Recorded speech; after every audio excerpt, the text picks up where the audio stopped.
1971 में भी जब युद्ध छिड़ा था तो अमेरिका ने कहा था कि हम बे ऑफ बंगाल में अपना 7वां बेड़ा भेज रहे हैं. We will deploy the 7th fleet. That's what the Americans said. But despite that, the then government and Indira ji went ahead and did what was in a supreme national interest. आज हम उनको याद करते हैं कि वो नेतृत्व ऐसा था जहां पर नेशनल इंटरेस्ट को सबसे ऊपर रखा गया. और आज भी आपको याद होगा जब पार्लियामेंट पर आक्रमण हुआ था, वाजपेयी जी प्रधानमंत्री थे, सोनिया गांधी जी नेता प्रतिपक्ष थी. सदन के पटन पर उन्होंने खड़े होकर कहा था कि भारत, पूरा देश और पूरा विपक्ष सरकार के साथ है. जो भी उचित कदम उठाना है उसको उठाएं और निसंकोच उठाएं, हम आपके साथ रहेंगे.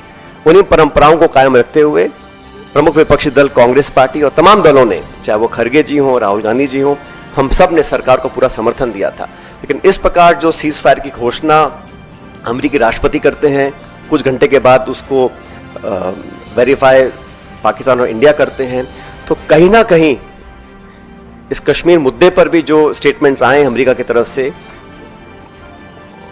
उस पर सरकार को अपना पक्ष रखना चाहिए, क्योंकि ये बायलैटरल इशू है. इसका अंतर्राष्ट्रीयकरण करने की जो कोशिश की जा रही है इस पूरे प्रकरण के माध्यम से, मैं इसको ठीक नहीं समझता हूं. एक विशेष सत्र पार्लियामेंट का बुलाना चाहिए और कम से कम 1994 का जो रेजोल्यूशन था उसको दोबारा अडॉप्ट करें और देश के सामने स्पष्ट तरीके से कहा जाए कि no third party involvement will be accepted. It is a bilateral issue and it is India's and Pakistan issue and no country including America should have a space to intervene in a bilateral issue. अब तक हमारे पिछले कई दशकों की जो foreign policy थी, जो स्टेटेड पॉलिसी थी, वो बड़ी स्पष्ट थी. उसमें कहीं मीडिएशन का, नेगोशिएशंस का, थर्ड पार्टी इन्वॉल्वमेंट का कोई स्कोप ही नहीं था, चाहे कोई प्रधानमंत्री हो, कोई सरकार हो. लेकिन जो अमेरिका का स्टेटमेंट आया है उस पर इन सारी चीजों के ऊपर एक सवाल उठना लाजमी बनता है. इसलिए मैं इतना अपील करूंगा कि ऑल पार्टी मीटिंग सरकार को बुलानी चाहिए तुरंत प्रभाव से.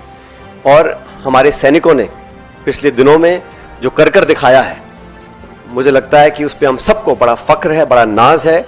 और हमारी सेनाओं का जो बल, जो ताकत, जो शौर्य, जो वीरता, जो कार्यकुशलता, जो प्रिसिशन, जिस जांबाजी से उन्होंने मजा चखाने का काम किया है पाकिस्तान को, उन सब पर हमको बड़ा नाज है, बड़ा फक्र है. Thank you.